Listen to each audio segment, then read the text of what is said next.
তো এটা হলো কীর্তনখোলা নদী, বরিশালের সবথেকে বড় নদী এই নদীটা। আর ওই দিক থেকে একটা জাহাজে ক্রাউন সিমেন্ট নামতে আছে, আর এই দিক থেকে এই জাহাজটাও ক্রাউন সিমেন্ট নামতে আছে। এই পাহাড়টায় এই নদীটা থেকে অনেক ক্রাউন সিমেন্ট আসে যাওয়া করে। এটা হলো বরিশালের সবথেকে বড় নদী। আর আপনার আমার ইউটিউব চ্যানেল ওই ব্রিজটার, বরিশালের সবথেকে বড় ওই ব্রিজটার একটা ব্লগ পেয়ে যাবেন। আমার চ্যানেলে গিয়ে আপনারা দেখে আসতে পারেন চ্যানেলে। আর এই নদীটা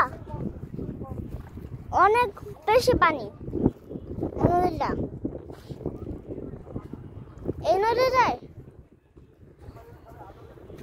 পুরো অনেক কিছুই ডুবিয়ে দেওয়া যাবে, অনেক লম্বা। নিচের দিকে এই নদীতে অনেক পানি আছে ভাই।